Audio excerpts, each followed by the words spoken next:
Welcome to This Week in East Brunswick. This edition features an update on the Saturday Adult Daycare program offered by the East Brunswick Office on Aging. An interview with Patricia Tisa, whose paintings are now on exhibit at the library. Information on how local businesses can get in on the action at the soon-to-open Crystal Springs Family Aquatic Center. A review of Wednesday's Town Council meeting, and clips from Hammarskjold School's production of Bye Bye Birdie. But first, here's a look at programming next week on Channel 8. Put your tights on Monday and work out on the floor with Lenore Kulik. That's on Look Great, Feel Great at 10 a.m. At 10:30, Youth Services librarian Kristen Lott reads stories about birthdays to local 4-year-olds. Tuesday night, Ed Mendlowitz and Peter Whiteson tell tax stories on EB18. That's at 7 o'clock. At 7:30, Phil Hill talks with high school supervisor of athletics, Frank Knoppenberger, about the spring sports. George Siegel, famous for his life-size plaster sculptures, is now painting canvas. This month on For Art's Sake, Amy Medford visits Siegel in his South Brunswick studio and finds out what's inspired this new direction. Watch Wednesday night at 7:30. At 8 o'clock, The Arts focuses on New Jersey designer craftsman and ceramic artist Marion Monk. Thursday night's lineup includes a new edition of This Week in East Brunswick at 7 and Aging Aspects at 7:30. Patty Sullivan investigates a program designed to help children through the process of grief. Hi, my name is Kathleen Enns, and I'm the director of Saturday Cheer Adult Daycare Program here in the East Brunswick Senior Center. And I'm standing here with Pat Sheridan. Pat is a volunteer for the program who has really been helping to get the program off the ground and to let people know about it. And Pat is also a former caregiver. Today at the East Brunswick Senior Center, what we will be doing is running through a list of structured activities. We'll start out with a discussion of what's going on in the month of June. We'll then move to baking cookies for our goodbye party for one of our members. Then we will move into doing chair exercises with some beanbag toss. Then we'll have some lunch together. After lunch, we will do a painting exercise where we're going to make some picture frames for pictures that we have taken in the past. From there, we're going to do some horse racing, and after the horse racing, we're going to have a party for one of our members as a farewell and enjoy some of the cookies that we've made, and do a little hokey pokey. I'm winning! Yeah, you tied! Pat, you've been really helpful with the program in letting people know about it, and you know that you had cared for your mom for quite a long time. Unfortunately, now I know that she's passed away, but in thinking back to when she was alive, do you think that a program like this would have benefited her? I'm probably a prime example of somebody who could have used this program. I moved to East Brunswick in '83. I'm losing my voice. I moved here because I had a senior center that could take care of my mom while I went to work. And she came over, was picked up the bus, and stayed here and made friends, and I could very nicely get to work and not worry about her. Unfortunately, last year, her health deteriorated. She couldn't see, she couldn't get on the bus, she could no longer come here. It was really difficult at that time for her to participate in the activities because there really wasn't the structure that she needed. We needed a one-on-one help, and it just wasn't available at the time. Now, it seems to me that this program in the center on Saturdays would have provided that one-on-one help and would have given her an opportunity to mix with her generation, her friends. Being at home with me was okay, but being with someone of her own generation would have been a lot better for her. Thanks, Pat. Pat, the other part, yes, the program would provide social interaction for the older person, but what about you as the caregiver? I know that it's really a strain both emotionally as well as physically in caring for somebody 24 hours a day. How do you think a program like this would have helped you to get a little bit of a break? Would have given me 6 hours on every Saturday to go shopping, to go banking, to see some friends, to do anything where I wouldn't have to worry about where she was and what she was doing and is she falling and should I be there. And I went from, well, it became 24-hour caregiving when she couldn't come here anymore. And that meant I couldn't leave the house unless somebody was there, or I took her with me. I used to take her with me and sit her in the Food Town shopping center and shop and hope that she didn't wander. So a program like this would have given you a little bit of peace of mind as well as... It would have been great, absolutely great, at least once a week. But, well, maybe it'll be good for somebody else, I hope. Okay. Our Saturday program is for people that are 60 or older in Middlesex County who can benefit from a structured program. Our participants basically require supervision and assistance either because of memory loss, maybe they have had Alzheimer's disease or had a stroke, or they need physical assistance, that they're having a difficult time in walking and getting in and out of the bathroom, and perhaps maybe because they have had Parkinson's disease or poor eyesight or just because of advanced age. So our program here on Saturday is limited to 20 participants, and with those 20 participants we would have 5 staff people so that each person would be able to get more individualized care while still being in a group setting. If you find that perhaps the person that you're taking care of might be eligible for this program, please give me a call here at the East Brunswick Senior Center. The number is 390-6809. I'm here Monday through Friday, 9 to 5, as well as Wednesday evenings until 8 o'clock. It's very difficult for all of us to accept change, especially as we get older, so that it's very scary for a person to come into a program like this. And it may be easier if they were able to come in and just see the program, see how it operates, and to meet some of the people. And we can certainly set something like that up. So please give a call just to find out some more information. The work of East Brunswick resident Patricia Tisa is on exhibit at the library through June. Tisa's paintings are impressionistic and vibrant. Patricia, tell me about what sorts of subjects you like to paint. My subjects are something that appeals to me. Colorful. When I see something colorful, I want to set up my easel and start painting right there. The sunlight on it, any kind of light coming in, and I try to interpret that as simply as I can, with patches of color, visually pleasing, and color does mean a lot to me. It's more than just paint on the easel. It actually says something exciting to me. How do you feel when you're painting? I'm very happy. I put my music on, usually a little Billy Joel, and somehow the brush strokes just come out when I'm listening to my music and in my room by myself. It's very nice. You had mentioned traveling and painting.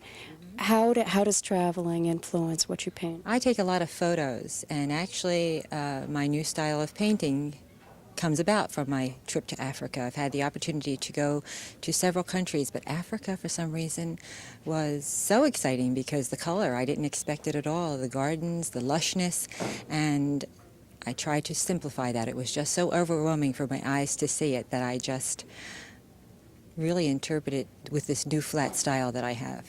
Who are the artists who have inspired you? Oh, I've always liked Manet and Milton Avery. Even though he doesn't have color, I like his simplification of his subject matters. What kind of training have you had? My training came as a surprise. I used to just paint with some women for lunch, and one of the women took lessons and said that I should join her. And I went to Princeton Art Association for probably 8 years, and that has been my basic training. One teacher who was absolutely fabulous. Who was your teacher in Princeton? Elizabeth Ruggles. And she was an oil painter and took us around to all the museums and really developed an excitement and love of art and artists. Describe the process of painting a little bit. Do you sketch out a subject on canvas? I really don't. I look at a few photos. Whichever photo that I've taken inspires me for that moment, whether it's an inside photo of dishes or a place setting of the table or down the shore. I just start to paint. I don't pre-plan it, and oils are wonderful that way. I don't basically map out anything. Do you ever paint from life, or is your painting strictly from photographs? No, I do a life also when it's possible, especially down the shore. I love it.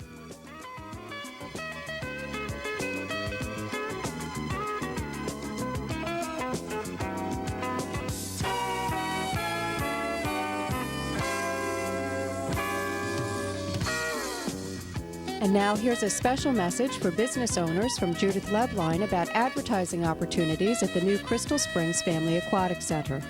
Here's a very special message to the members of the Chamber of Commerce and all local businesses. Corporate sponsorships are going fast. You can have an opportunity to have an advertising or marketing approach right here in Crystal Springs. What that means is great exposure over 3 months right here in your own community. You not only get advertising, but you have an opportunity to show your commitment to the community and how much you are anticipating Crystal Springs. There are still sponsorships available, and I'd like you to call in now, 390-6983, if you're interested in being a part of this very exciting project. Just think, for the same price that you're paying now on a display ad in your newspaper, you can have the exposure here at Crystal Springs to over 150,000 individual visits. Keep it in mind and give us a call at 390-6983. Last March, East Brunswick High School Italian Club students visited the Italian town of Udine for 2 weeks. This week at the town council meeting, Italian teacher Kathleen Takas presented gifts from Udine's mayor to the township of East Brunswick. I would like to thank the township of East Brunswick, the town council, its members, and the mayor for the support that we received by giving us the opportunity to represent our township. I believe that the students of the high school generated within themselves a pride for their country and their town while they were visiting the city of Udine. They were received with great respect, and the members of the faculty of the 2 schools involved were very impressed with the citizens of East Brunswick. We have one small gift that we forgot to include in the package for the mayor. The students of the schools in Udine, Italy, designed a t-shirt, and I'll try to explain the t-shirt to you. The t-shirt represents the 2 schools, the Liceo Marinelli and the Istituto Tecnico Azzano. The bear represents the mascot from East Brunswick High School, and of course the American flag represents our country. This was designed for our students, and we're giving the mayor of East Brunswick the shirt. Thank you. Showing. And it's extra large. Thank you. Student Judy Pascali read a letter from the mayor of Udine, and East Brunswick's mayor, Ira Skowski, thanked the students for responsibly representing East Brunswick in Italy. Italian club in the high school and obviously visited Udine, Italy, and came back with all of these gifts for the township of East Brunswick. There are some beautiful books, and if you have a chance to take a look at them, please do. I have already made arrangements with the East Brunswick Township Library to forward this information to the library, and they will put it on display, to proudly display in the township of East Brunswick. Also at the meeting, Edward Cohen spoke on behalf of the East Brunswick Traffic Advisory Committee, explaining the committee's philosophy and recent goals. This is a proactivist board. We are not interested in looking back and finding out why we should have, could have, or would have. We're interested in accomplishment, we're interested in making progress, and we're interested mainly in process. We believe that process and methodology, understanding how things get done, are the way to make progress. And as you will see, some of the things that we're working on are quite complicated, and it's a bit of an education to see, in particular, how a road is built in this state and what people have to go through with regard to approvals. We had looked initially at approximately 50 items and listed them on the board, discussed them for 2 or 3 meetings, and came back with 5 major programs that the Traffic Advisory Board would look at from an initial point of view, which would encompass probably the first year or 2. First one, obviously, is Route 18. And on the Route 18 aspect of that, we did not include the Main Street Bridge because we used that as a separate item. I'll discuss that last in detail. On the Route 18, we looked at 3 different items: business ingress and egress. And situation because there are many openings in the road. The more you eliminate the openings in the road, the less problems there are with regard to accidents, the less problems there regard with traffic delays as cars go into the highway and off the highway. Keeping in mind that this was designed as a 4-lane highway with a separate lane for accidents and access and egress, and now it is converted into a 3-lane or 6-lane highway, so all the lanes are used. And it presents problems when somebody has to slow down and the highway is going 50 miles an hour to go into or get onto the highway. Same thing is interesting enough, and I couldn't believe it when we looked. There are bus stops on the highway. New Jersey Transit bus stops, there's got to be at least 15 of them in both directions right on the highway. It's been a suggestion to look at and discuss with New Jersey Transit and Suburban the elimination of those bus stops by putting them in shopping centers, strip malls, etc., and not having the bus actually stop on the highway, which obviously during rush hour impedes the traffic and also is a safety problem. The last item on the Route 18 is something more long-range, and that was to talk to the New Jersey Turnpike about building some additional lanes northbound from Edgeboro Road to the Turnpike to expedite the traffic from Old Bridge Turnpike and from Route 18 onto the New Jersey Turnpike. Locally, which is our second, or just another project, but second on this list, we're looking at 2 major items. We're looking at the Cranberry Road widening, and in particular the post office area. We haven't done anything on that specific item because the county is designing the road. We should see some preliminary plans so that we can get some comments sometime towards the end of the summer. The other item is an item that's been in the papers lately, and I'll make sure that the council is aware of it, and that's the Riders Lane widening, and in particular the Milltown commercial development. What's going on in Riders Lane between the New Jersey Turnpike and Milltown Road at the so-called Home Depot development? Cohen described the traffic disaster Riders Lane will become when a food town is opened near the Home Depot and the Continental Can plant is converted into a flea market. Returning to the topic of Route 18, he explained that the object of the signalization system, scheduled to be operative in a few weeks, is to move traffic from New Brunswick through East Brunswick to Old Bridge at 50 miles per hour. During the action portion of the meeting, the council gave approval to the purchase of a new $2,100,000 radio system for the township and to the renewal of 15 alcoholic beverage licenses. It accepted a supplemental Safe Neighborhoods Program grant in the amount of almost $73,000, approved an agreement which will allow the county to install a traffic light at Cranberry Road and Evergreen Boulevard, authorized purchase of a street-cutting road saw for the Department of Public Works and Water Resources in the amount of $18,000, agreed to retain McCurdy and Riskin to defend the township on tax appeals filed in the state's tax court with regard to the Brunswick Hilton Hotel, the parking deck, and the towers. Approved application to the Department of Transportation for aid under the Municipal Aid Program for assistance in the amount of $600,000 for reconstruction of portions of Dunham's Corner Road, Fresh Ponds Road, and Old Stage Road. And approved a resolution congratulating Howard Wolfson on becoming an Eagle Scout.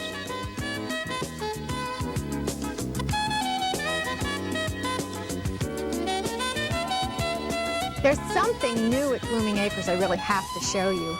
We've planted peonies last fall, 11 different varieties. June is the time, and late May, depending on whether they're early, mid-season, or late varieties. Now this one is just really past its prime here, but this is called a watermelon red variety, but it was as big or bigger than a softball and really quite spectacular. Now, the variety name of that one is Laura Dexheimer, and you can see the plant is still very small, but it did bloom its first year. Very often when you plant peonies, you have to wait maybe 2 or 3 years, but the size roots that we got were large enough and produced some pretty spectacular results for the first year. Now, next to Laura Dexheimer, we have a white one that's more of an open variety. You can see the center. It's not as big, but still very pretty. Again, a later season variety, and it's called Sunburst. Now we have the stakes in just to mark them because we weren't sure exactly where they were going to come up this year. Eventually, as the bushes get bigger, you're going to need to probably put some kind of support. Small tomato cages work very well. Also, eventually, we're going to put wood chips on all of the beds and connect them. We have a very pretty Weigelia bush blooming in the back that blooms at the same time as the peony. Eventually, all these beds will be connected. Now, over here next to this larger Weigelia is Glory Hallelujah. And this one's considered hot pink. Now, this is another real full flower. Very pretty. If you also notice, you see there's a little ant on here. Ants often are found on peony blooms. They do no damage to the plant. They just kind of eat the little sticky substance that the flowers exude. The only problem with that is sometimes when you bring them inside, you get ants inside. But they do no damage to the flowers whatsoever. Now this white one here is called Martha Reed. I tried to mix colored ones with white ones so that there would be different ones blooming all the time so that you'd have a nice combination for cut flowers. Again, we only have one flower this year, but by next year we should have maybe 2 or 3 times as many. And they can stay in the same place for many, many years, 30 or 40 years, in some cases even longer, and they come back every year. Now there's one other one that I want to show you. It's on the other side, and it's a little bit past its prime also, but I don't want you to miss it. Now this rather spectacular peony is called Charm. Its color is considered mahogany red, which I'm not so sure how they came up with the name. It's more of a deep rose. Now inside it has this very outrageous center and a little bit of yellow in it to kind of really offset the pretty deep rose color. An unusual variety, yes. Spectacular, yes again. I wouldn't want to have a garden without peonies, especially since they're really not a lot of work. You'd be surprised for such a spectacular result how easy they are to grow. But next year, when we get them and they've been in the ground a second year and we have many, many flowers on each of these bushes, they should really be spectacular. We'll see you here next week at Blooming Acres. Bye-bye. Hammarskjold School's Drama Club presented Bye Bye Birdie Wednesday night at the high school. Drama Club director Amy Eisenberg said more than 100 students auditioned for parts in the play. About half of them, 6th and 7th graders, made the cut. The performance was given in the high school auditorium in order to take advantage of its air conditioning and better stage and facilities. The play, set in the 50s, is about Conrad Birdie, a rock star drafted into the Army. We'll close this week's show with a few vignettes from the play.